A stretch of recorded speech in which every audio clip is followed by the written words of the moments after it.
हाँ जी,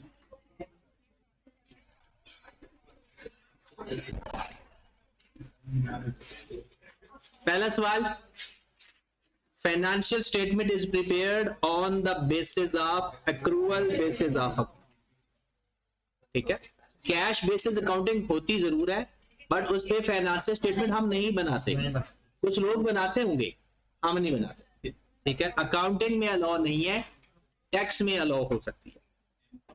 उसके बाद which of the two statements are correct, कौन सी दो स्टेटमेंट करेक्ट है। पहली बात, accrued expenses are expenses incurred and paid, गलत हो गया क्योंकि ये अकर्ड बट नॉट पेड होते हैं। फिर accrued expenses are incurred but not yet paid, accrued income are earned and received, ये गलत हो गया। इसका मतलब है अगर पहली दो गलत है तो फिर आखिरी दो ठीक, चलो ये दो ठीक हो, क्योंकि prepaid expenses and unearned income are defined as the expenses paid या income received in advance but which has not yet been incurred या अर्न, तो ये बात ठीक है। और एक्रूड एक्सपेंस के नीचे डेफिनेशन लिखी हुई है, ये दो बातें ठीक।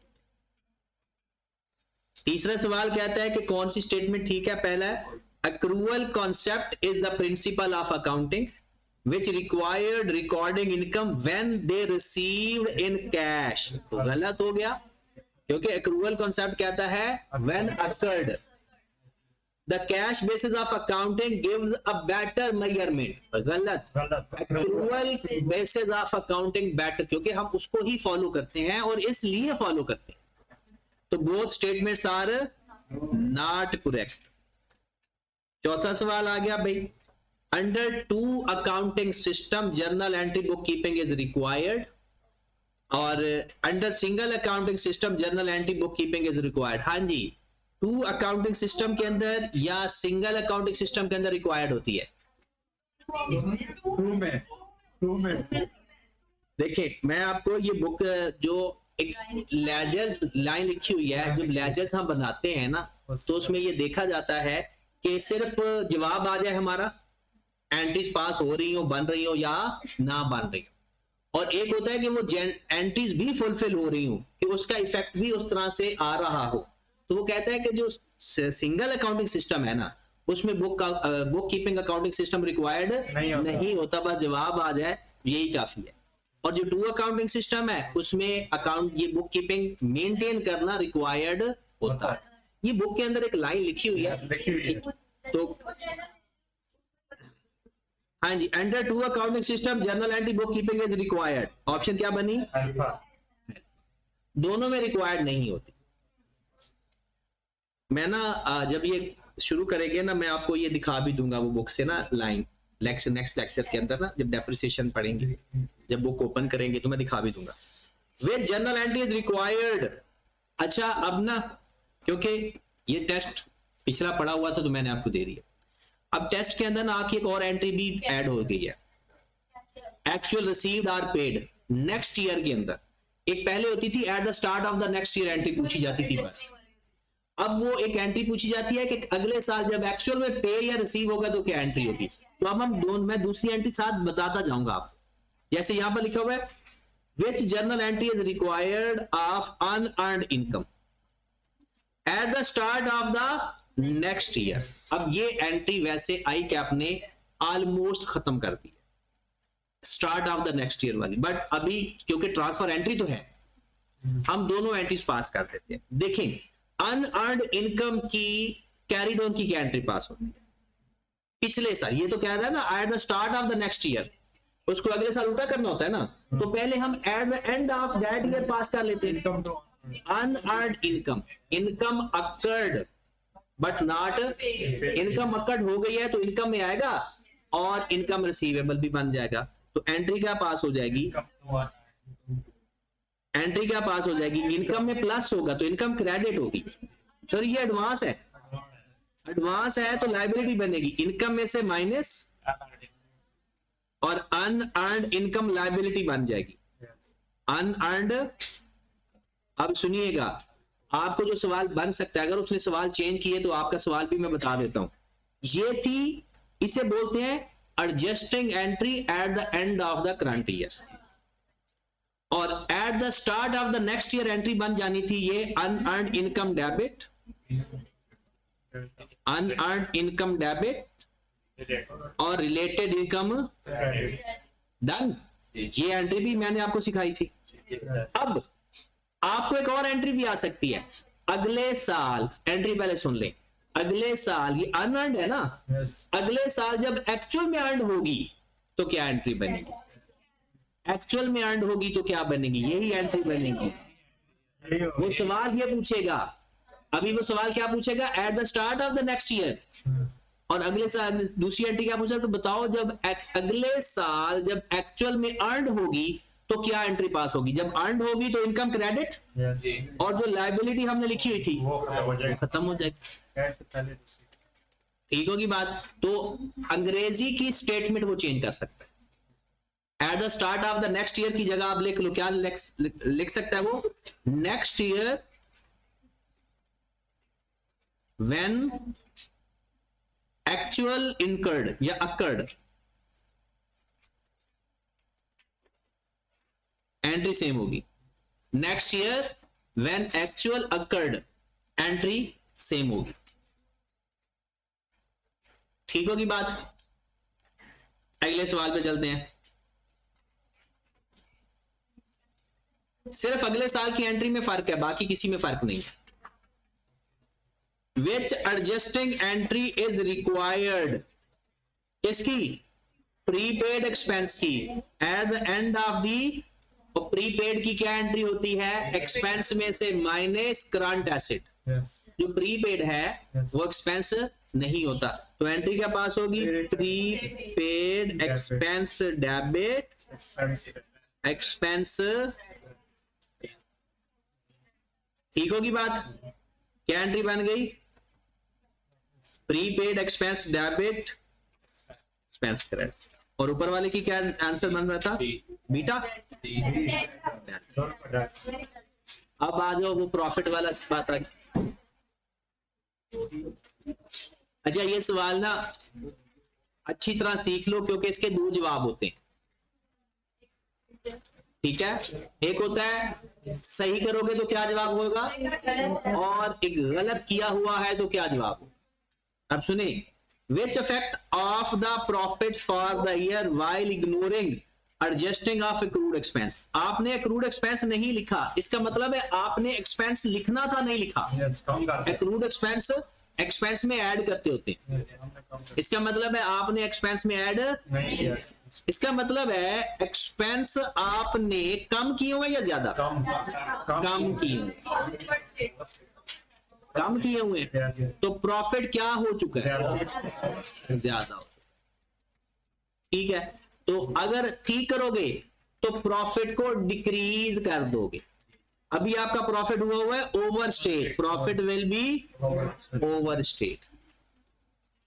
और अगर वो ये कहेगा कि अच्छा इसको ठीक करेंगे तो प्रॉफिट को क्या कर देंगे, तो प्रॉफिट को डिक्रीज कर देंगे। Next, which effect on the profit and statement of financial position while prepaid expenses considered as accrued expenses for page 2500। ये वो बात आ गई, आपने वो कहता है prepaid expenses considered accrued expenses, prepaid expense को हमने एक्रूड एक्सपेंस लिख दिया, मतलब एक्सपेंस माइनस करने थे, वो किए ही नहीं, उल्टा हमने एक्सपेंसेस प्लस कर दिए। ठीक है, हमने एक्सपेंस माइनस करने थे, नहीं किए। आपने जो काम किया हुआ है ना, पहले उसको करते हैं। आपने एक्सपेंस को क्या करना था, आपने क्या किया हुआ है, प्रीपेड एक्सपेंस लिखना था ना, वो नहीं लिखा। इसका मतलब है एक्सपेंस माइनस करने थे, नहीं किए, उल्टा आपने एक्सपेंसेस और लिख दिए। तो अब डबल अमाउंट का इफेक्ट आएगा, पहली बात। ठीक है, 5000 का इफेक्ट आएगा। दूसरा इफेक्ट, प्रॉफिट उससे बढ़ चुका है या कम हो चुका है, कम हो चुका है। भला क्यों, हमने एक्सपेंस ज्यादा कर दिए, एक्सपेंस ज्यादा करने से हमारा प्रॉफिट क्या हो चुका है, कम हो चुका है। तो प्रॉफिट हम अंडर शेड कर चुके हैं। और कितने से अंडर शेड कर चुके हैं, 5,000 से, क्योंकि प्रीपेड वाला इफेक्ट भी तो नहीं लिया, और ऊपर से एक्रूड भी लिखा हुआ है। एक्सपेंस माइनस करने थे वो किए नहीं, और एक एक्सपेंस बढ़ा दिए। तो कितना, 5,000 से प्रॉफिट क्या किया हुआ है, understate. Profit will be understated by 5,000। अच्छा, दूसरा उसने नेट एसेट्स का इफेक्ट बताया हुआ। अब देखिए, नेट एसेट्स का मतलब होता है assets minus liabilities, assets minus liabilities. आपने लिखना था प्रीपेड, लिखना था एसेट में ऐड करना था, लायबिलिटी में ऐड कर दिया। एसेट में ऐड करना था, लायबिलिटी में ऐड कर दिया। तो आपने नेट एसेट्स कम किए हुए, ज्यादा कम किए हुए हैं, क्योंकि नेट एसेट्स का फार्मूला होता है एसेट्स माइनस लायबिलिटी। और दूसरे लफ्जों में आपने लायबिलिटी बढ़ा दी, तो लायबिलिटी बढ़ाई तो आंसर नेट एसेट। अगर किसी को इन चीजों की नहीं समझ लगती ना, तो इसको लिखकर भी किया जा सकता है। देखिए, फार्मूला है नेट एसेट्स का, assets minus liabilities is equal to net assets. और नेट एसेट्स का एक और नाम भी है इक्विटी। हमने अकाउंटिंग क्वेश्चन भी तो सीखी हुई है ना। अब देखिएगा, मेरे पास नेट एसेट्स जो ओरिजिनल थे 5,000 लिख लेते हैं, बल्कि 15,000 लिख लेते हैं, माइनस कर लेते हैं हम 12,000 या 8,000 कर लेते हैं। हमारे पास नेट एसेट्स कितने हो गए, 7,000। ओरिजिनली हुआ ये कि एक प्रीपेड एक्सपेंस होता है। अगर सही होता तो क्या होता, सही होता तो क्या होता, अगर हम सही लिखते तो सही वाला होता तो प्रीपेड एक्सपेंस था। प्रीपेड एक्सपेंस क्या करता है, एसेट्स में प्लस, और आगे लिख देते, एसेट में प्लस करना होता है। तो हमने 15,000 में प्लस कर देना था 2,500 और माइनस कर देना था 8,000। तो हमारा आंसर क्या आ जाता, हमारा आंसर क्या आ जाता,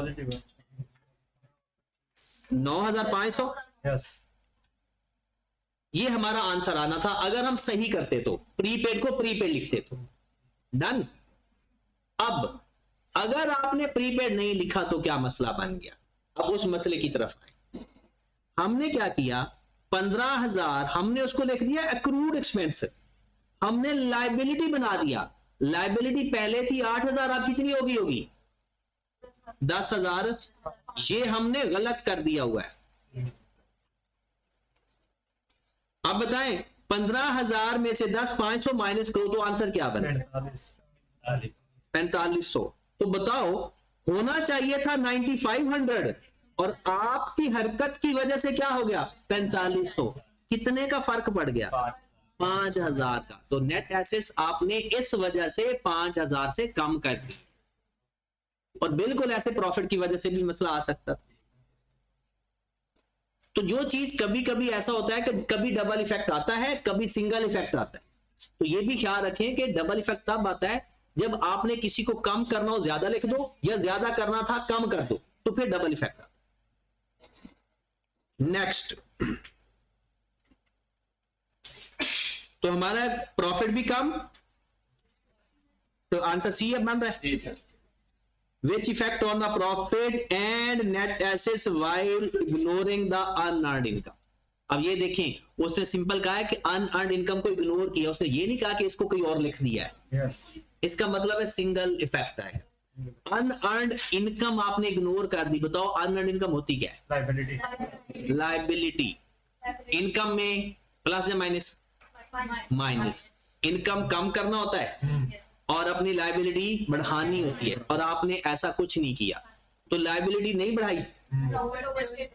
लायबिलिटी पहले बताओ, लायबिलिटी नहीं बढ़ाई। इसका मतलब नेट एसेट पे क्या फर्क पड़ा, ओवरस्टेट हो गया। लायबिलिटी कम कर दी ना, ना बढ़ाने का मतलब तो ये हुआ कम कर दी। लायबिलिटी कम होगी तो नेट एसेट्स हमारे ओवरस्टेट हो गए, और प्रॉफिट भी ओवरस्टेट हो गया। लायबिलिटी भी ओवरस्टेट और प्रॉफिट भी ओवरस्टेट। एसेट्स ओवरस्टेट, इससे सिर्फ एसेट का पूछा है। और इनकम आपने माइनस करनी थी, इनकम कम करनी थी, नहीं की हुई, तो प्रॉफिट भी क्या किया हुआ है आपने, ओवर, तो प्रॉफिट भी ओवरस्टेट और नेट एसेट भी ओवरस्टेट। आंसर क्या बना? और आगे तो आपके अपने सवाल आ गए। ये आपके सवाल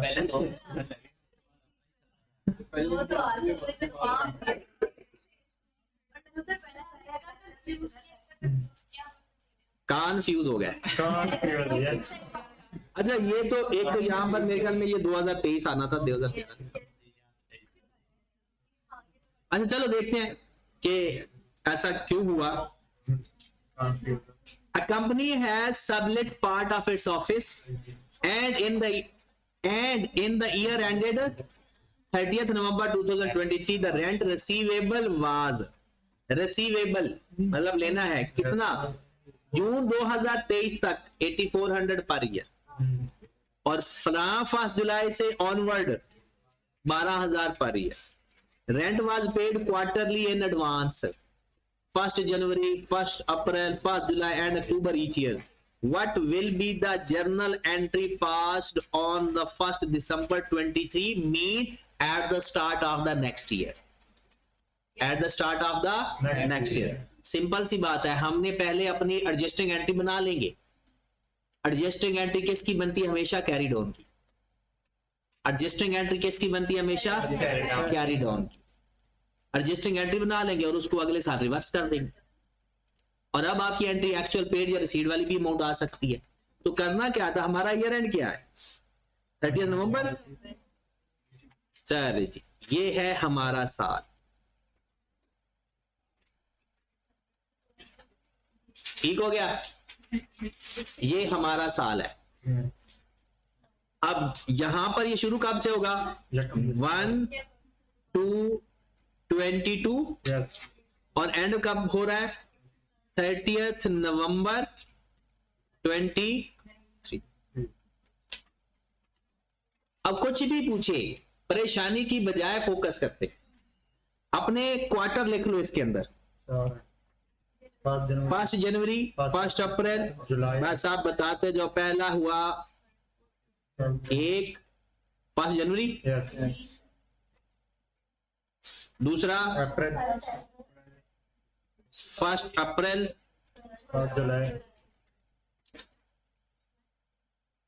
1 जुलाई और 5 अक्टूबर। अच्छा आपका ना एक और भी तरीका बता देता हूं, आप ना एरो भी बना लिया करो। एडवांस का भी एरो बना लेते होते हैं। एडवांस होता है फ्यूचर और एक्रूड होता है पिछला। तो आपने जो पेमेंट की हुई है ना, कुछ इस तरह से पेमेंट की हुई है, ऐसा ही है ना। जो आपने 1 जनवरी की पेमेंट की हुई है वो कब? जनवरी से अप्रैल तक की पेमेंट की हुई है, और अप्रैल में जो पेमेंट की है वो अप्रैल से 1 जुलाई तक पेमेंट की हुई है, और 1 अक्टूबर की जो पेमेंट है वो 1 अक्टूबर से अगले 3 महीनों की पेमेंट हुई हुई। डन। अब आप लोग जो परेशान हो जाते हो ना, वो समझ नहीं आती। अब ना 3-3 महीनों की ना अमाउंट मुझे फाइंड करके दे, 3-3 महीनों की। 8400 को किस पे डिवाइड किया? 12 पे डिवाइड करके 3 से मल्टीप्लाई कर दो। ये तो सब कुछ आपको समझाने के लिए लिख रहा हूं, इतना मुश्किल है, इतना लंबा है नहीं, ये बाद में आप डायरेक्ट भी कर सकते हो। 1 जनवरी को भी 2100 और अप्रैल को भी 2100, 1 जुलाई को भी 3000। चेंज क्या हो रहा है? 30 जून को चेंज हो रहा है 3000 और फिर 3000। डन। अब यहां पे ये सारे सवालों का स्ट्रक्चर एक ही है। यहां पर वो हमसे जो पूछ रहा है ना, बस यहां से आगे ऑनवर्ड करना है। उसने पूछा है कि मुझे बताओ ईयर एंड के ऊपर, ईयर एंड पूछे या eight the start of the next year पूछे, बात तो एक ही है। अमाउंट तो सेम आएगी ना। इस अक्टूबर के अंदर कौन कौन से महीने शामिल हैं? अक्टूबर, नवंबर, दिसंबर। इसका मतलब है 1 महीना एक्स्ट्रा है, दिसंबर वाला, क्योंकि एरो उधर जा रहा है। आपने पेमेंट रिसीव कर ली हुई है, पेमेंट रिसीव 3 महीनों की पेमेंट रिसीव की है। हक कितना बनता था? 2 महीनों का। तो 1 महीने की जो पेमेंट है वो आपने एडवांस ले ली हुई है। 1000 अगर वो ईयर एंड की एडजस्टिंग एंट्री पूछे तो एडवांस इनकम की क्या एंट्री पास होती है? इनकम डेबिट अनअर्न्ड इनकम कितने से? 1000 से। ये कब एंट्री पास करनी थी हमने? इस साल के एंड पे। ये ईयर एंड एडजस्टमेंट है। और अगर at the start of the next year आ जाए तो एंट्री क्या पास हो जाएगी? At the start of the next year या next year when actually accrued. एक ही बात होगी अब। पिछले साल एक बात नहीं थी, पुरानी बुक में ये अलग बात थी, अब एक ही बात हो गई। Eight the start of the next year, start of next year entry क्या पास होगी? Unearned income debit income credit. कितनी अमाउंट से? 1000 से। अब जो उसने पूछा जवाब दे दो। ईयर एंड पूछेगा तो ये एंट्री बताना, eight the start of the next year पूछेगा तो ये एंट्री बताना, और अगर इनकम पूछेगा तो उसकी लेजर बना लेंगे या इसी में से अब जो जितने सालों की जो बन रही है वो फाइंड कर लेंगे। हाँ जी, तो बनाया। पूछा क्या हुआ है सवाल में? क्या पूछा है? जर्नल एंट्री 1 दिसंबर की eight the start of the next year. तो क्या एंट्री पास होगी? Unearned income debit rental income. सारे पेपर में सेम नहीं तो आप तो रिक्वायरमेंट तो चेंज थी ना, एंट्री। रिक्वायरमेंट चेंज हो के बाद एंट्री डेट उठाते थे अगला सवाल। चलो ये सवाल क्योंकि वो बना हुआ है ना सारा स्केड्यूल, उसके पे कर लेते हैं। यही सवाल है ना? 12वें सवाल पे आ जाए। 30 इसमें क्या वो कहता है what is the entry on past on 30 November की? भला क्या एंट्री पास होगी? Income debit unearned income. Year end same ही है। 12 करवा रहा हूं। नहीं 12 के देख रहे हैं अभी ना। एक जैसा जो सवाल है ना, एक जैसे जो सवाल है उसको चेक कर रहे हैं। हाँ जी, तो क्या एंट्री पास हुई? Rental income debit unearned income. और भी कोई ऐसा सवाल है? Question number 14। इसमें उसने कुछ पूछा क्या हुआ है? What will be the journal entry of cash received during the year? Cash received during the year ended. Cash received की हमेशा एंट्री पास होती है कैश डेबिट इनकम। अच्छा, अब एंट्री एक और भी बन गई है। आपने लिखना क्या है? अगर आपने जब कैश मिला और आपने लिखा है इनकम तो एंट्री पास हुई कैश टू इनकम, और जब कैश मिला और आपने लिखा एडवांस इनकम तो फिर एंट्री पास होगी cash debit unearned income credit. Yes क्योंकि अब ना एंट्री एक नई ऐड हो गई है, वो जो अपने सेकंड लेक्चर में हमने पढ़ी। यस कैश जब हमें मिला तो हम दो तरह से एंट्री पास कर सकते हैं। कैश इनकम उसको इनकम भी लिख सकते हैं, एडवांस इनकम उसको एडवांस इनकम भी लिख सकते हैं। जब इनकम लिखेंगे तो कैश टू इनकम, और अगर एडवांस इनकम लिखेंगे तो कैश टू अनअर्न्ड इनकम। अब पेपर में सवाल कैसे बनेगा? वो अब सवाल सुना करो, बातें न किया करो, वो पता नहीं चलेगा आपको। अगला सवाल अब बन के ये आएगा। सपोज मैं आपको सवाल बना के दिखाता हूं। पेपर में ये जो मैं करने लगा हूं ये तो नहीं किया होगा ना। पेपर में सवाल सपोज है 2 एंट्रीज पास हो सकती हैं। Cash to income entry pass हो सकती है और कैश टू अनअर्न्ड इनकम भी एंट्री पास। जिसको ये बात ना समझ लगे वो सेकंड लेक्चर में है, ये सब कुछ हमने सेकंड लेक्चर में सीखा है। देखिए अगर मेरे पास सपोज है 10,000 है, ठीक है, यस 10,000। अब सवाल क्या आ सकता है पेपर में? पेपर में सवाल आएगा कि जनाब बताएं मेरा साल है करंट ईयर है, उसमें 6 महीने या बल्कि लिख लेते हैं 8 महीने आ रहे हैं और 4 महीने एडवांस आ रहे हैं। 4 महीने, और वो हमसे ये कहेगा कि बताओ करंट ईयर के 8 महीने हैं, बताओ क्या एंट्री पास करेंगे अगर उसने पहले इनकम क्रेडिट की हुई है। अगर उसने सारी इनकम क्रेडिट की हुई है बट इस साल 8 महीने अक्कड़ हो गए हैं तो बताओ एडजस्टिंग एंट्री क्या होगी? 4 महीनों की एंट्री होगी। अगर आपने सारी इनकम लिखी हुई है तो अब एडवांस इनकम की एंट्री होगी, और अगर पहले सारा एडवांस रिकॉर्ड किया हुआ है तो अब इनकम की एंट्री। इसे बोलते हैं एडजस्टमेंट करना। और एडजस्टमेंट का मतलब सुन लो कि क्या सारी इनकम बनती थी या नहीं बनती थी। आपने सारी इनकम लिखी हुई है, अब अगर सारी इनकम बनती है तो क्या एडजस्टमेंट करने की जरूरत है? कुछ भी नहीं करेंगे। और अगर सारी इनकम नहीं बनती तो एडजस्ट करेंगे, या तो एक्रूड इनकम बाद में बनेगी या एडवांस बनेगी। एडवांस है तो एडवांस की एंट्री पास कर दो, एक्रूड है तो एक्रूड की एंट्री पास कर दो। अब इस केस में अगर 4 महीनों के इनकम माइनस कर देंगे, क्योंकि उसने सारी इनकम लिख लिया 10,000 और लिखनी कितने की थी? 8 की, तो 4 महीनों की इनकम डेबिट कर दो और अनअर्न्ड इनकम क्रेडिट कर दो। 12 पे डिवाइड करके 4 से मल्टीप्लाई कर दो। कितना बन रहा है? 7300? नहीं, 12 पे डिवाइड करके 4 से मल्टीप्लाई कर दो।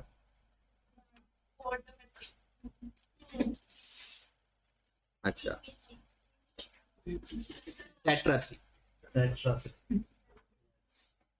वो भी ठीक है। यार कुछ लोग ये कह देते हैं 4-3, वो बंदा 4-3 ऐसे लेके बैठता है। उसके बाद अगर वो कहता मैंने पहले जब एडवांस लिया था सारी अनअर्न्ड इनकम लिख दी, लेकिन इनकम सिर्फ 4 महीनों की इनकम हुई, इसका मतलब है अब मैं एडवांस तो लिखा हुआ है, अब इनकम लिख लूंगा तो इनकम डेबिट करूंगा, सॉरी अनअर्न्ड इनकम डेबिट करूंगा, इनकम क्रेडिट करूंगा 667 से। अब बस इस बात पे आई कैप अब आपको फंसा सकता है, और आई कैप को लड़के लड़की समझ लें और लड़कियां लड़का समझ लें तो आरामी से फंस जाओगे। मतलब जब आई कैप आपको फंसाने लगेगा तो उसमें इस माइंडसेट से जाना कि फंस ना जाना कहीं, समझ के डील कर लेना। सर तो अब इस क्वेश्चन के अंदर अगर अभी इसको अभी 1 मिनट कोई बातें ना करो, ठीक हो। सवाल सुने, प्रॉपर सही माइंडसेट के साथ सवाल समझा करो, और वो सिर्फ एक ही सूरत में हो सकता है जब आप कंसंट्रेशन दोगे। चलें जी, अब तब सवाल किसी और नेचर से वो मेंशन करेगा। अभी तो सिर्फ क्या है, उसने क्या इस सवाल के अंदर क्या पूछा है? Journal entry of cash received. हाँ, अब कैश रिसीव्ड की तो एंट्रीज है वो 2 होती हैं, या तो कैश टू इनकम या कैश टू अनअर्न्ड इनकम। ये चीज वो खुद मेंशन करेगा, ये वो चीज खुद मेंशन जरूर करेगा कि उसने पहले इनकम को ट्रीट करना है या सारी अनअर्न्ड इनकम। और दूसरी एक एंट्री और भी हो सकती है कि जितने एडवांस है वो एडवांस में लिख दो और जितनी इनकम है वो इनकम। फिलहाल इसकी क्वेश्चन में उसकी बात करी, उसमें भी इसी तरह का केस है, लेकिन उसमें रिक्वायरमेंट चेंज है। रिक्वायरमेंट बस उन्होंने यही बोला कि जर्नल एंट्री बताओ, किसकी? ये नहीं बोला। वो बोला हुआ है। क्वेश्चन नंबर 10 पे देखिए जरा भाई, उसने कहा what will be journal entry passed on 1 December. 1 December that is eight the start of the next year. तो बता तो दिया अगले साल की एंट्री पास करनी है। हाँ, इसलिए उसे कुछ बताने की जरूरत नहीं पड़ी। अब अगला क्वेश्चन, इसकी सिंपल एंट्री क्या पास हो जाएगी? Cash debit. लेकिन वो जो कैश इनकम, वो पहले ये देखो ना कि कैश मिला कितना हमें इस साल, 2100 ये 3000 और 3000, इन सबको प्लस कर लिए, हमारे साल के अंदर ही कैश मिला हुआ है, इन सबको प्लस कर ले और एंट्री पास। 200 10,000 कैश डेबिट रेंटल इनकम। और कोई है सवाल इसका या खत्म हो गए? हाँ जी,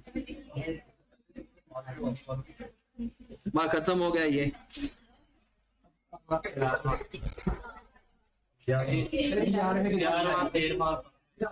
11वां 13वां और 15वें पे आज।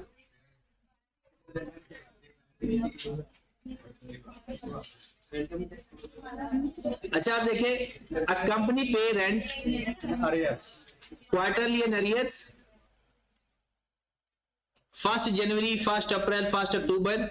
Each year the rent was increased from 90 to 120 per year from 1st October 2012. Which is the journal entry rent paid during the year, और year end हमारा क्या है 31st. January. पहले तो अपना साल बनाते हैं.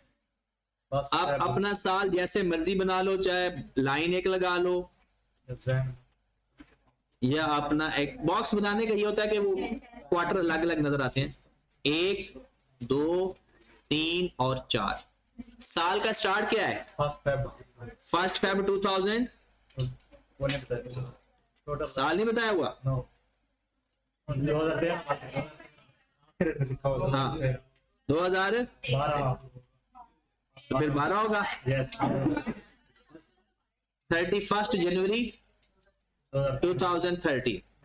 अब आप अपने क्वार्टर बताओ. अप्रैल जून 1st अप्रैल से स्टार्ट होगा. जनवरी से yes अप्रैल 1st अप्रैल, जुलाई 1st जुलाई, अक्टूबर 1st अक्टूबर और 1st जनवरी. इस तरह से बनेंगे. और एरो कुछ ऐसे बनेंगे.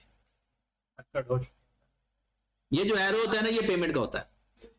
एरो किसका होता है? इसका मतलब है आपके साल के अंदर ये वाली पेमेंट नहीं आ रही, आपके साल के अंदर ये पेमेंट नहीं हुई.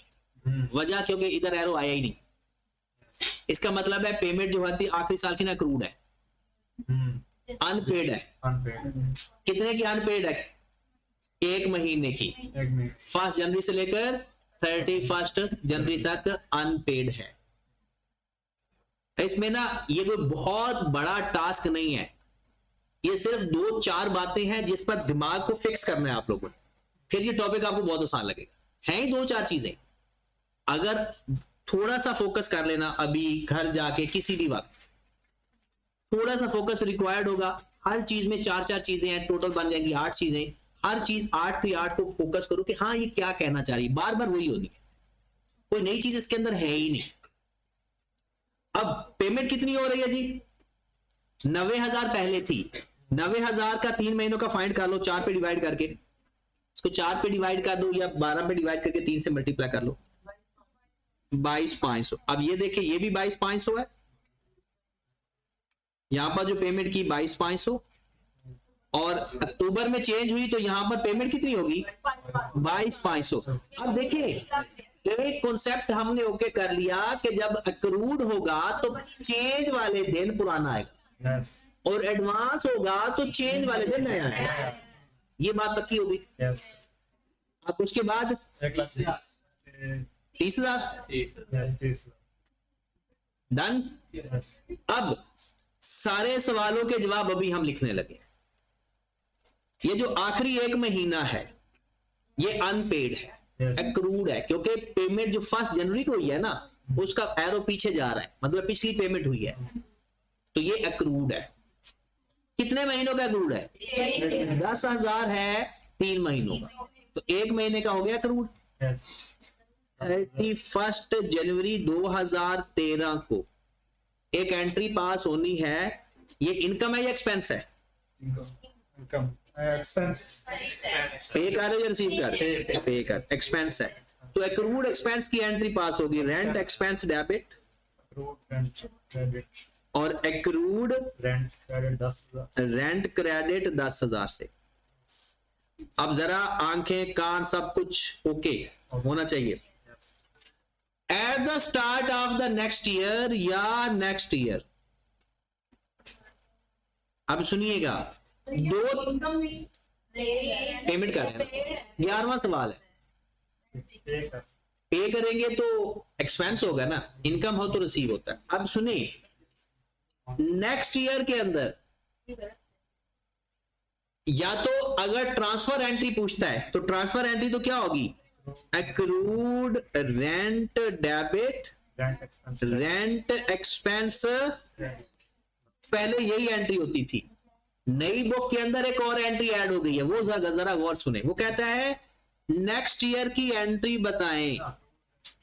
When paid, accrued rent cash अगले साल पिछला रेंट पे करोगे तो मतलब तब रेंट नहीं पे हो रहा था, लायबिलिटी पे हो रही होती, तो फिर एक्रूड रेंट डेबिट हो जाएगा और कैश क्रेडिट हो जाएगा।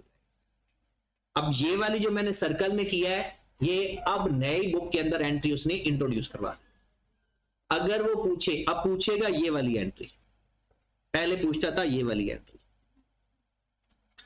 अगर कोई पुराना क्वेश्चन उसने शफल किया तो ये वाली एंट्री आ जाएगी आपके पास।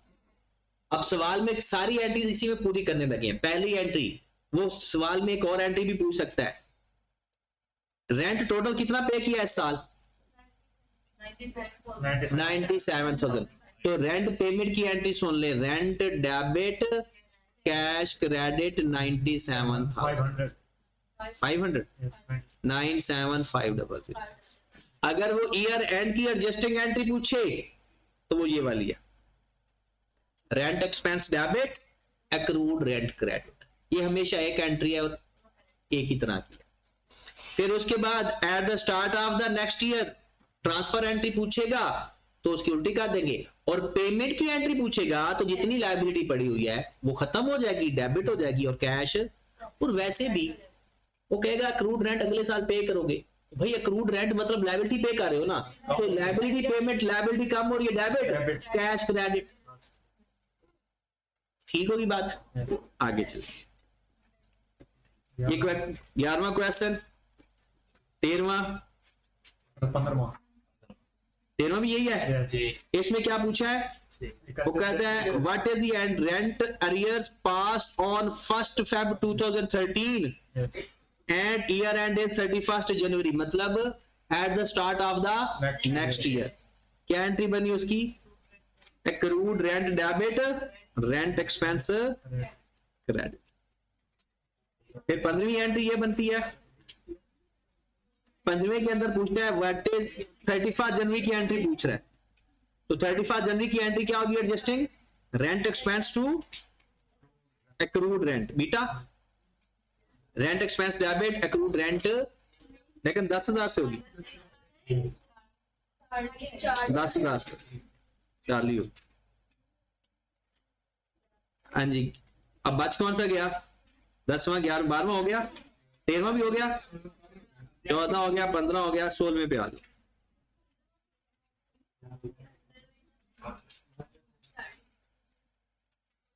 Detail of company insurance policy shown below, premium for the year.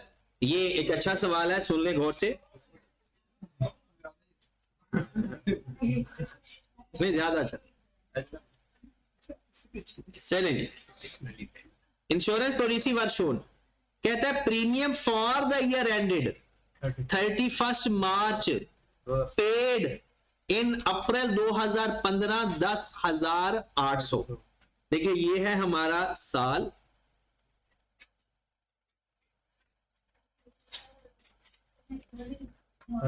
Year and क्या है? 31 मार्च। आगे वो कहता है प्रीमियम, नहीं ईयर एंड है जून, ये पेमेंट का साल है। पेमेंट का साल और होता है, और हमारा जो अकाउंटिंग का साल होता है, और जो हमारा साल है ना वो ये है 1/7/2015 30th जून 2016। ठीक है, और पेमेंट के टाइम भी जरा गौर से देखिएगा, मार्च से है, अप्रैल से। वो कहते हैं 30 प्रीमियम पेड 31 मार्च 2016 तक, 31 मार्च 2000, वो तकरीबन यहां पर आएगा 31 मार्च 2016। ठीक है, इसकी पेमेंट कब हुई? अप्रैल 30 अप्रैल 2015 या 1 अप्रैल 2015। और इसकी पेमेंट कुछ ऐसे हुई, ये कब से कब तक है? 31 मार्च 2017। ऐसा ही है ना? अब सुने, वो कहता है 2015 में जो पेमेंट की, कितनी पेमेंट की? 10,800। 10,800 पेमेंट कर दी पूरे साल पूरे साल की, और फिर 2016 में कितनी पेमेंट की? अप्रैल 2016 को अप्रैल 2016 में 12,000। खत्म हो गया सवाल। अब देख लो हमारे कितने बनते हैं पैसे। हमारे जो पैसे बनते हैं 10,800 में से आपका हिस्सा कितना बनता है? 10,800 में अब हमारा हिस्सा कितना बनता है? 1 महीना निकाल 2 महीने 1 जुलाई से 31 मार्च तक कितना टाइम बनता है? 9 महीने। 9 महीने तो 10,900 में हमारे कितने बन गए? 12 पे डिवाइड करके 9 महीने। तो 10,800 divided by 12 divide by 12 multiplied by 9, 80। 100 ये हमारा एक्सपेंस या इनकम जो भी बनती है वही बनती है। इस 12,000 में हमारा कितना बनता है और एडवांस कितना है? 3 महीने का हमारा है और बाकी 9 महीनों का। एडवांस तो इसका मतलब है 3,000 यहां पे है, 9,000 या यहां पर। अब जो पूछता बता दो। अगर आपसे ये पूछे नंबर 1 पहला सवाल, जवाब पे बाद में जाते हैं, 2016 के साल में रेंट कितना पे किया? बताओ 2016 के महीने में रेंट पे कितना किया? 12,000। बस 12,000 इस दिन 12,000 पे हुआ है। तो rent expense debit, cash credit, या इसको एंट्री पास की होगी प्रीपेड रेंट टू कैश। अगली बात क्या पूछी जाएगी? रेंट एक्सपेंस बनता कितना है? एसओपीएल में कितनी अमाउंट जाएगी? 11,000। कैसे भला? 8100 ये वाला और 3,000 ये वाला, या तो लेजर बना ले। तीसरे नंबर पर क्या एंट्री पूछी जा सकती है? Year and adjusting entry. Year and की एडजस्टिंग 12,000 में 9,000 एडजस्ट करना है, 9000 और प्रीपेड 9,000 ही है ना। Yes. तो प्रीपेड की क्या एंट्री पास होगी? प्रीपेड प्रीपेड रेंट डेबिट और रेंट एक्सपेंस कितने से? अब ये वाली जो एडजस्टिंग एंट्री है अब डिपेंड करेगी कि आपने पहले क्या एंट्री पास की है। अगर पहले आपने सारा 12,000 एक्सपेंस में लिखा है तो उस फिर प्रीपेड की एडजस्टमेंट होगी। अगर पहले आपने प्रीपेड लिख दिया फिर एक्सपेंस तो अब एक्सपेंस की एडजस्टमेंट होगी। दोबारा सुन ले, परेशानी की जरूरत नहीं है।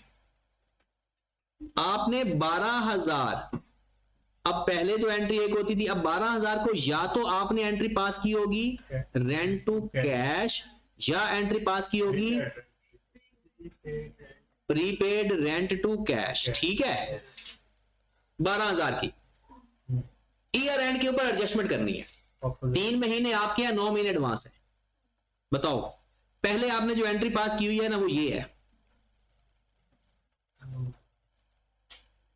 तो प्रीपेड प्रैक्टिकली समझनी है वरना मेहनत का कोई फायदा नहीं है।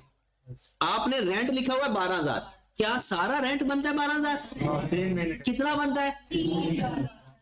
तो 9,000 का एडवांस है, Yes. हमने तो सारे रेंट लिख दिए है। Yes. इसका मतलब है 9,000 रेंट खत्म कर दो यस और उसकी जगह क्या लिख दो? Prepaid. प्रीपेड। लो जी, ये रेंट हो गया खत्म 9,000 से, क्रेडिट और उसकी जगह क्या लिख दिया मैंने? बात समझ लगी? यस अब अगर आपने ये एंट्री पास की हुई है मतलब आपने 12,000 प्रीपेड लिखा हुआ है, क्या सारा प्रीपेड है? 3,000 का तो एक्सपेंस हो गया। Yes. इसका मतलब है 3,000 से प्रीपेड खत्म कर दो, यस और जो लिखा हुआ है उसको एडजस्ट करते हैं। रेंट लिखा हुआ है तो रेंट को एडजस्ट करेंगे, Prepaid. प्रीपेड लिखा हुआ है तो प्रीपेड को एडजस्ट करेंगे। 12,000 आपने प्रीपेड लिखा हुआ है, क्या सारा 12 का 12 अभी भी प्रीपेड है साल के अंदर? 3 महीने तो गुजर चुके हैं। इसका मतलब है 3 महीने का प्रीपेड खत्म कर दो और क्या लिख दो? उस प्रीपेड को क्या लिख दो? Rent expense. तो rent expense debit, prepaid expense credit, कितने से भला? 3,000 से। ये है at the end of the year. Adjusting entry कब होती है? End of the year. तो at the end of the year आपने जो एंट्री पास करनी है ये डिपेंड करता है आपने पहले क्या एंट्री पास की। अगर पहले सारा एक्सपेंस लिखा है और सारा ही बनता है तो ठीक है, कोई एडजस्टमेंट कोई एडजस्टमेंट की जरूरत नहीं है। और अगर उतना नहीं बनता तो वो खत्म करो। फिर रेंट लिखा है तो रेंट खत्म करोगे, प्रीपेड लिखा है तो Prepaid. प्रीपेड खत्म करो। चले जी नेक्स्ट। अब अच्छा ये तो मैंने नई बुक के हिसाब से बताई हैं। पुरानी बुक के हिसाब से तो एंट्री 3 होती थी। जब रेंट पे करो कितनी कौन सी एंट्री पास होनी, उस वक्त एक ही एंट्री होती थी, रेंट टू कैश। फिर ईयर एंड के ऊपर भी एक ही एंट्री होती थी, क्योंकि एंट्री सिर्फ ये थी, प्रीपेड टू कैश रेंट, और at the start of the next year rent to prepaid. और आपकी मिल गए। वो कहता है कि सबसे पहले उसने एंट्री क्या पूछी आपसे, 30 जून 2016 प्रीपेड की क्या एंट्री पास करेगा, ईयर एंड की एंट्री पूछ रहा है। Yes. और क्या करेगा, प्रीपेड डेबिट 9000 से, और cash rent credit prepaid rent debit 9000 से। लेकिन यहाँ मेंशन हो रखे हैं अब नहीं, मैं इतनी दफा कहूं कि ये पुरानी बुक के हिसाब से वो एंट्री पहले सिर्फ एक पास करता होता था, रेंट टू इंश्योरेंस कर लो, इंश्योरेंस टू कैश, ये एक ही एंट्री होती थी पहले। सिग्निफाई अगर वो लिखी होगी तो ठीक है ना, क्या 3000 वाली, क्योंकि पहले मेंशन तो कहीं पे भी नहीं है। नहीं अब पहली बात, अगर ये पेमेंट को उसने ये नहीं लिखा कि देख, जो आपको सवाल आएगा ना पेपर, उसमें लिखा होगा कि आपने पहले कौन सी एंट्री पास की हुई है, फिर एडजस्टिंग एंट्री कौन सी होगी, उसके हिसाब से आपने एंट्री पास करनी। बट अभी पहले जो पुरानी किताब में था वो 2 एंट्रीज नहीं थी, पहले उसकी यही एंट्री होती थी हमेशा, ये पेमेंट की। ठीक है, तो आपकी पेमेंट की क्या एंट्री पास होगी, इंश्योरेंस डेबिट, ईयर एंड की प्रीपेड इंश्योरेंस डेबिट और इंश्योरेंस एक्सपेंस क्रेडिट, और 9000 से। बट अगर पहले प्रीपेड की एंट्री होती तो फिर ये 3000 से एंट्री पास होनी थी, ये वाली। अभी जिस बच्चा ने 3000 तक किया तो हमने पढ़ा के हिसाब से टेस्ट के हिसाब से नहीं, इस बुक में दोनों है, इस बुक में दोनों है, पिछली बुक में सिर्फ एक था, इस बुक में दोनों है। अच्छा चले, आप ठीक कर ले अपना। अब अगले साल के शुरू में क्या एंट्री पास होगी, अगले साल के शुरू में, तो जो पिछले साल के एंड पे एंट्री पास हुई उसको रिवर्स कर देंगे। तो इंश्योरेंस एक्सपेंस डेबिट जी 1000 से भी करेंगे, 1000 से 3000 से करें, नहीं 9000 से करें। तो जो एंट्री पिछली पास करते वही रिवर्स होने। कोई महीना नहीं गुजरा हुआ तो सर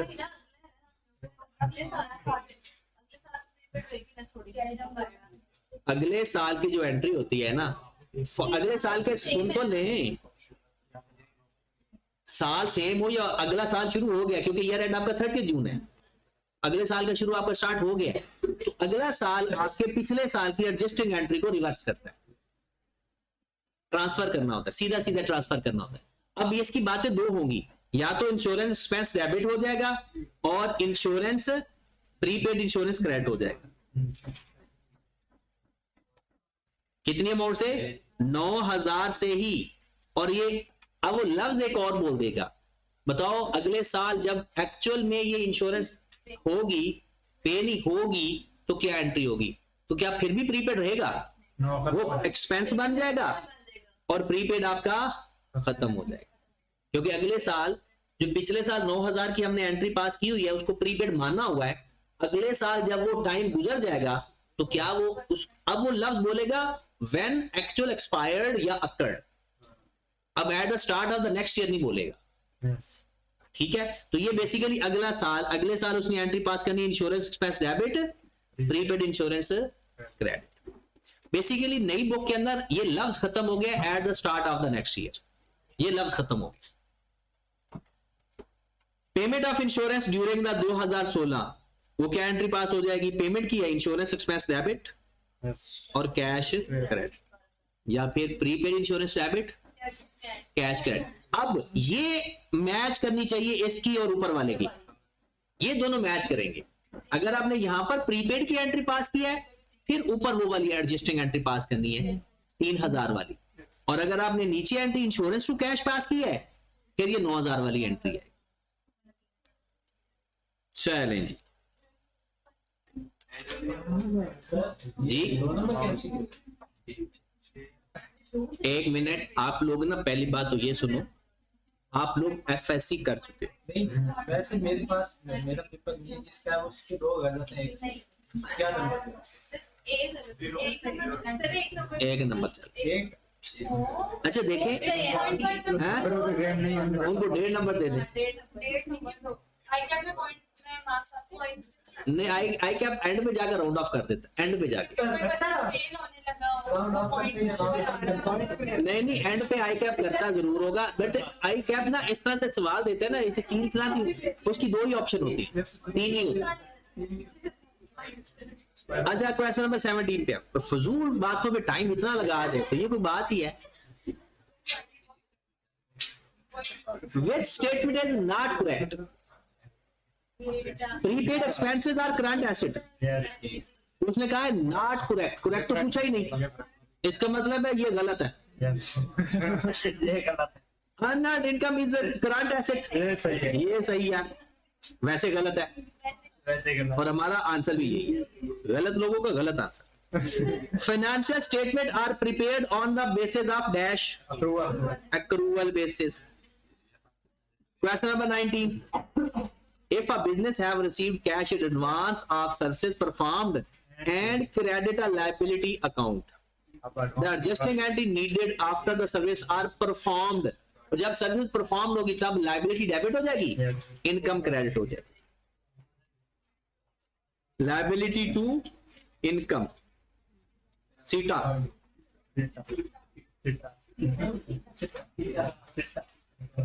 हाँ जी, question number 20. Mr. Kala paid 30,000 as insurance premium for his factory vehicle on 1st March 2019. 30,000 पे किया कब? 1st March 2019 को. What is the amount to charge in income statement and balance sheet 31st December 2019? 31st दिसंबर 2019। हाँ जी, 1 मार्च को पे किया था। हमारे कौन से हुए और तुम्हारे कौन से हुए? 10 महीने हमारे को। 10 महीने हमारे। यस 1 मार्च से यस 10 दो रहे, दो है। तो 10 महीने हो गए हमारे और 2 महीने हो गए तुम्हारे। तो इनकम स्टेटमेंट में कितने जाएंगे? 25,000 और बैलेंस शीट में 5,000। Question number 21. मिस्टर जिंद वड्डा, अगली दफा ना मैं थोड़ा चेंज करने लगा हूं, जिंद वड्डी लिखूंगा। मिस काली, मिस जिंद वड्डी। ये नाम है, ये नाम होते हैं, ये नाम होते हैं। और देखिए ना, आप जिंदवटा बेसिकली कहते हैं लॉन्ग लाइफ, दुआ है ये कि जिंदगी, जिंद कहते हैं जिंदगी को। ये कोई होता ये है ओ भाई, जो लोकल लोग होते हैं ना, और इवन के जो नाम होते हैं उसमें दुआ भी होती है। मोस्ट ऑफ द केसेस नामों के अंदर दुआ होती है। जैसे साजिद किसी का नाम है तो सजदा करने वाला।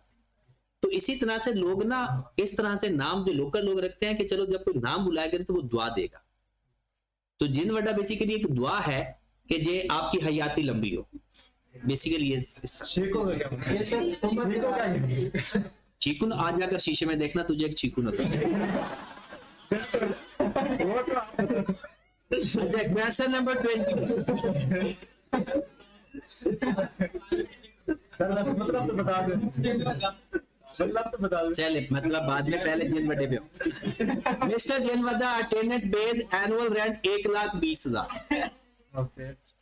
Payment is made quarterly in advance, 1 जनवरी, 1 अप्रैल, जुलाई और 1 अक्टूबर। Which of the following should be included in his account for the year ended दिसंबर 2021? मतलब उसका ईयर एंड कौन सा है? 31 अक्टूबर, सॉरी 31 अक्टूबर 2001। कहता उसमें क्या प्रीपेड होगा कोई या एडवांस होगा? हम लास्ट पेमेंट देखेंगे इससे पहले। हमारी 31 अक्टूबर से पहले जो पेमेंट आ रही है ना, 1 अक्टूबर की आ रही है। अब सुने, बिल्कुल आसान जवाब होता है इसका। अगर प्रीपेड है तो 2 महीनों का एडवांस होगा, और अगर क्रूड है तो 1 महीने का क्रूड होगा। यस भला कैसे? हमारा ईयर एंड आ रहा है 31 अक्टूबर को, और उसकी आखिरी पेमेंट आ रही है 1 अक्टूबर को। 1 महीने का 1 महीना अगर अक्रूड है तो 1 महीना बचेगा, एडवांस है तो 2 महीने आगे आ जाएंगे। यस क्वार्टर है ना, क्वार्टर में महीने होंगे 3। अगर यहां पर किसी ने एडवांस पे किया तो 1 महीना हमारा पे किया, 2 महीने अगले पे हो गए। और अगर है क्रूड तो जो बच जाता है वो देखते हैं। क्रूड में ये बच गया, एडवांस में इसके साथ अगले भी 2 महीने पे हो गए, तो क्रूड 1 महीने का, एडवांस 2 महीनों का। अब देखते हैं कि क्रूड है या एडवांस है। एडवांस एडवांस है तो 2 महीनों का एडवांस होगा। 1,20,000 है कितना? 1 साल का। यस क्वार्टर का कितना बना?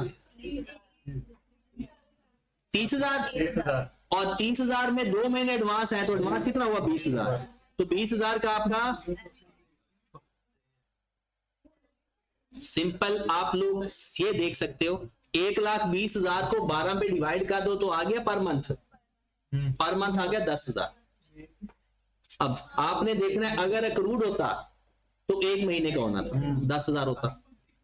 एडवांस है तो 2 महीनों का आ रहा है, प्रीपेड है। How unearned income is classified in the statement of financial position?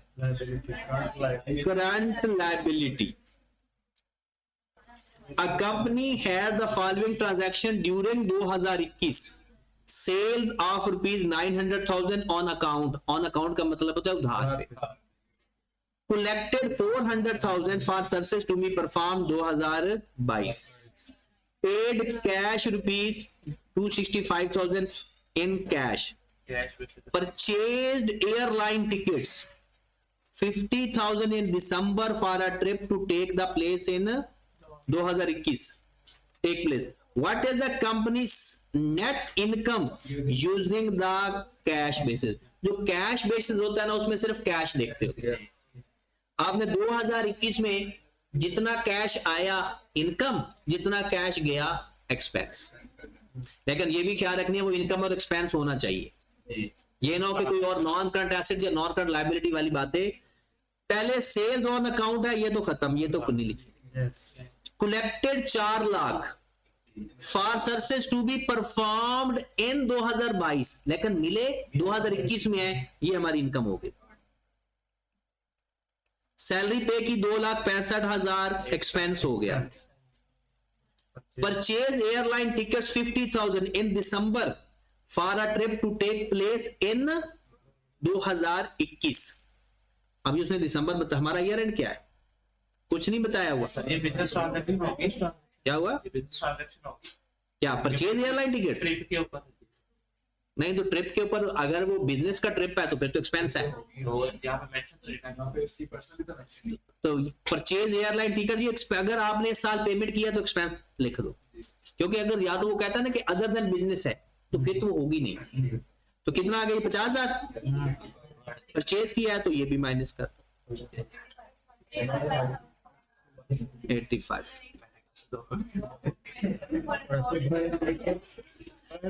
What is the treatment of advance income? वो जरा खामोशी। In the statement of financial position, advance income को क्या लिखोगे? Current liability. Advance income. Annual rent expense for factory building for the period of 1st March 2019 से 28 मई 2020। कोई देर ये भी सवाल अच्छा आ गया। 690,000 which is 10% more than the previous year इसका मतलब है प्रीवियस ईयर का क्या हो गया? 690 डिवाइड बाय 110 मल्टीप्लाइड बाय 100 कितना आ गया? 682,000। इसको 110 पे डिवाइड करो और 100 से 6272 या 73 है की बात। Rent expense is paid on 1st March। What is the charge of rent expense in the statement of profit और loss for the year ended December? 31 अब हुआ ये कि कुछ पिछले के एक्सपेंसेस हमारे साथ आ जाएंगे। हम देख लेते हैं कि कौन से एक्सपेंसेस हमारे साल के अंदर कवर हो रहे हैं। ईयर एंड क्या है? ईयर एंड क्या है? 31 मार्च 31 दिसंबर 19 और मार्च टू 25 के एक्सपेंसेस पे होते हैं। और लास्ट पेमेंट कब हुई? 31 दिसंबर से पहले। वो कहता है कि जो पेमेंट हो रही है 1 मार्च 19 से 28 फेब, 2020 इसका मतलब है हमने मार्च में पेमेंट कर दी थी। 1 मार्च 19 2000 और कितनी पेमेंट की? 6,90,000 आने एडवांस में पेमेंट की हुई है। Yes. 6,90,000 में हमारा कितना टाइम आ रहा है अगर लेजर के बगैर करते 10 हो? महीने हमारे 10 महीने आ रहे हैं। Yes. 6,90,000 divided by 12 multiplied by 10 और 6272 ही लिख ले। इसमें कितने महीने हमारे कवर हो रहे हैं? 2 महीने। तो ये जो एक्सपेंस आएगा ये साल वो साल का होगा। और 6,90,000 के अंदर 2 महीने एडवांस होगा। बस खत्म हो गया। लेजर बनाना है तो प्रीपेड और पिछला प्रीपेड लिख लो, टोटल कैश लिख लो, एसओपीएल भी आ जाएगा। देखें पिछले इस साल 6,90,000 है, पिछले साल से 10% ज्यादा है। तो ये पिछले साल से 10% ज्यादा है तो ये 110% हो गया। और हमें पिछला चाहिए था तो 100 से मल्टीप्लाई कर दिया। कितना आ गया? दोनों को प्लस करके बता दो। 4। क्वेश्चन नंबर 26, ये तो रिपीटेड है। आपका ईयर एंड क्या है जी? 31 अक्टूबर 2020। 31 अक्टूबर। 2020 रेंट रिसीवेबल वाज रिसीवेबल 30 जून तक 12 लाख पर ईयर है और 1 जुलाई से कितना हो गया? 15 lakh. Rent was received quarterly in advance 1 जनवरी को, 1 अप्रैल, 1 और अक्टूबर को, और ईयर एंड हमारा क्या आ रहा है? 31 को। हमने फाइंड क्या करना है? What amount of rent company is received. हमने ना एक्सपेंस इनकम बताना है ना अक्रूड प्रीपेड बताना है, हमें क्या क्या बताना है? कितना कैश मिला। तो सिंपल बना ले। हमारा ईयर कहां से स्टार्ट हो रहा है? 1 नवंबर 1 नवंबर 2019 Yes. और एंड कहां पर हो रहा है? 31 अक्टूबर 20। Yes. अपने साल के निशान लगाओ। 1 2 3 4। पहला क्या है आपका? 1 जनवरी। जनवरी आएगा ना पहला। Yes. 1 जनवरी, फिर दूसरा April, 1 अप्रैल, July, 1 जुलाई October. और 1 अक्टूबर। अब आप लोगों ने 1 जुलाई को जो पेमेंट करोगे, एडवांस में पेमेंट हो रही है ना? Yes. इसका मतलब है आने वाले सालों की पेमेंट हो रही है। अब जुलाई में कितनी पेमेंट की होगी आपने? 12 लाख रेट था। जनवरी जनवरी में 1 लाख 3 लाख yes. चेंज तो 5 जुलाई को हो रहा है ना? कितना पे किया होगा? 3 लाख 3 लाख। और 1 अप्रैल में कितना पे किया होगा? 3 लाख 1 जुलाई को चेंज हो गया। बताओ चेंज लेंगे या नहीं? लेंगे क्योंकि एडवांस है। तो 15 लाख को 4 पे डिवाइड कर दो। 3,75,000 आ गया। कितना आ गया? 3,75,000 375 मतलब 3,75,000 वही 3,75,000 पूरा है ना? पूरा है 500 भी है? नहीं 375,000। चले जी। अब आपके पास पेमेंट कितनी आ गई है? एक 3 लाख, दूसरा भी 3 लाख, फिर 3.75, फिर 3.75। ये सारे लाख ही हैं। तो कितने लाख बन गए? 13 lakh 50। Which of the following statement is true? Accrued income decrease profit. Accrued income profit कम करती है। एक्रूड इनकम तो इनकम अक्कर है, Yes. इनकम हो गई है तो प्रॉफिट बढ़ाती है। गलत। एक्रूअल्स इंक्रीज प्रॉफिट। अच्छा पहले आप accrued income increase profit, accrued income C.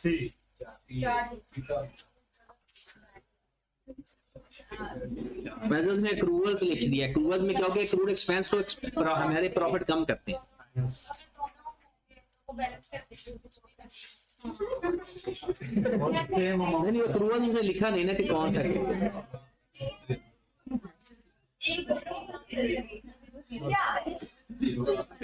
चलो 28 पे हैं। If an accruals at the end 1500 was treated as prepayment, the net profit for ये तो वही 3000 से क्या होगा, आपने प्रीपेमेंट लिखना था। प्रीपेमेंट का मतलब है एक्सपेंस कम करना, प्रॉफिट ज्यादा करना। प्रीपेड से हमारे एक्सपेंस कम होते हैं, एक्सपेंस कम होंगे तो प्रॉफिट हमारा बढ़ जाएगा। हमने ऐसा नहीं किया, हमने इसको क्या कर दिया, वो कहता है ट्रीटेड प्रीपेमेंट हमने प्रीपेमेंट एक्रूवल्स को, सॉरी एक्रूवल्स करना था, प्रीपेमेंट लिख ओवरस्टेट क्यों ओवरस्टेट कर दिया। कितने से, 3000 expenses relevant to the accounting period which remain unpaid by the period and should be, कहता है expenses relevant to the accounting period remain unpaid तो accrued हो गए। accrued accrued वो कहता है not considered until paid, recorded only when paid, recorded as expense in the income statement for the period which pertained and recorded an asset in the balance sheet। no तो फिर मतलब expense में भी लिखेंगे और लायबिलिटी पे भी लिखेंगे। Last, after correction accountant has treated prepaid insurance 50,000 as accrued expense, what will be the impact after year of correction।